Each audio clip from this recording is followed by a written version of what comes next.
ಹೇಳಿ.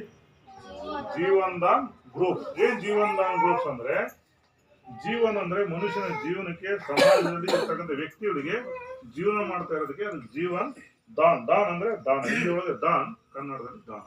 Jeevan than groups ಮನುಷ್ಯನ ಜೀವನಕ್ಕೆ ಸಮಾಜದಲ್ಲಿ ಸಹಾಯ ಮಾಡ್ತಾ ಇರೋದ್ರಿಂದ, ದಾನ ಕೊಡ್ತಾ ಇರೋದ್ರಿಂದ ಈ ಸಂಸ್ಥೆ ಹೆಣ್ಮಕ್ಳಿದ್ರೆ 18 ವರ್ಷ ಆಗಿದ್ರೆ ಮಾತ್ರ ಮೆಂಬರ್ಶಿಪ್ ಕೊಡ್ತಿದ್ದು ಕೊಡೋದು. ಅರ್ಥ ಆಯ್ತಾ? ಹಾಗಾಗಿ ಕನ್ಯಾದಾನ ಸ್ಕೀಮ್ ಅಲ್ಲಿ ಹೆಣ್ಣು ಮಕ್ಳಿಗೆ ಇಷ್ಟು ಬೆನಿಫಿಟ್ ಆಯ್ತು. ಈ ಸಂಸ್ಥೆಯಲ್ಲಿ ಯಾರಿಗೆ ಬೇಕಾದ್ರೂ ಮೆಂಬರ್ಶಿಪ್ ಅನ್ನ ಕೊಡ್ತೀವಿ, ತಗೋಬಹುದು ಅಂತ ಹೇಳಿದೀವಲ್ವಾ. 1,000 ಸಾವಿರ ಕಟ್ಟಿ ನೀವು ತಗೋಬಹುದು, ನಾನು ತಗೊಂಡು.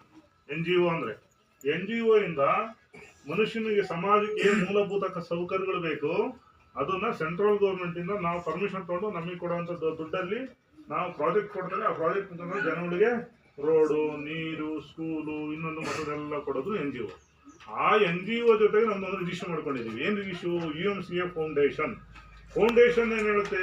ದಾನ ಧರ್ಮವನ್ನ ಮಾಡ್ತೀವಿ. ದಾನ ಧರ್ಮವನ್ನ ನಾವು ನಿಮಗೆ ಮಾಡ್ತೀವಿ, ನೀವು 4 ಜನಕ್ಕೆ ದಾನ ಧರ್ಮವನ್ನ ಮಾಡಿ ಅಂತ ಹೇಳುದು. ಇದು ದಾನ ಧರ್ಮ ಅಷ್ಟೇ, ಕೊಡೋದಷ್ಟೇ, ತಗೊಳ್ಳೋದೇನೂ ಇಲ್ಲ. ಯಾರು ಮೆಂಬರ್ಶಿಪ್ ಆಗ್ತಾರೋ ಅಂತವ್ರಿಗೆ ಈ ಸಂಸ್ಥೆಯಿಂದ ಸಹಾಯ ಸಿಗುತ್ತೆ.